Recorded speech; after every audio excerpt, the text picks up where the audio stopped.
Hello বন্ধুরা, তোমরা সবাই কেমন আছো? আশা করি ভালো আছো। আজকে নিয়ে চলে এলাম নতুন একটি রেসিপি। আজকে করব আমি শোল মাছের মাথা দিয়ে শাক ঘন্ট। দেখো, আমি 2 আঁটি মতো নোটে শাক নিয়ে নিয়েছি। এবার শাকগুলোকে ভালো করে বেছে নেব। আর যাদের একটু গ্রাম সাইডে বাড়ি, তারা দেখবে মাঠে গেলে অনেক রকম শাক পাবে। তো সব শাক মিক্সড করে করলে এর স্বাদটা আরও বেশি হয়। যাই হোক, দেখো এবার শাকগুলোকে আমি ভালো করে ধুয়ে নিচ্ছি। এটাকে আমি না 8 থেকে 10 বার ধুয়েছি, তবুও মনে হয় নোংরাগুলো যেতে চায় না, বেরিয়েই যায় নোংরা। যাই হোক, দেখো শাক একটু ভালো করেই ধুতে হয়।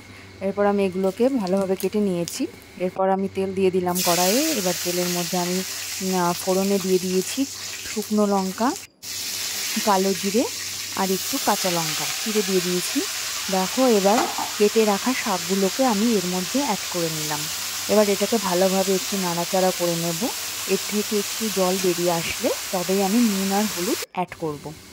দেখো, মোটামুটি একটু জল বেরিয়ে এসছে। এর মধ্যে আমি এবার দিয়ে দেবো সামান্য পরিমাণ লবণ আর একটু হলুদ গুঁড়ো বেশি দেওয়ার দরকার নেই, কারণ এটা শাক তো, শাকে খুব একটা হলুদ দিলে ভালো লাগে না। যাই হোক, এরপর এটাকে আবার একটু নাড়াচাড়া করে নেব।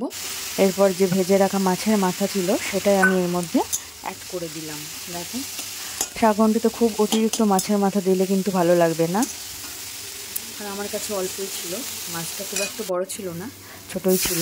দেখো, এরপর আমি অ্যাড করে নিলাম একটু চালের গুঁড়ি দিলে না জিনিসটা একটু মাখো মাখো হয়। তোমরা কারা এরকম চালের গুঁড়ি দিয়ে শাক ঘন্ট করো অবশ্যই কমেন্টে জানাবে। দেখো, শাকটা মোটামুটি আমার হয়ে এসছে।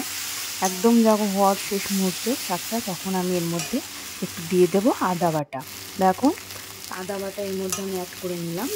এবার এটাকে নাড়াচাড়া করলেই রেডি। এই রেসিপিটা যদি তোমাদের ভালো লেগে থাকে অবশ্যই কমেন্ট করবে, লাইক কমেন্ট করে সাবস্ক্রাইব দিয়ে পাশে থেকো।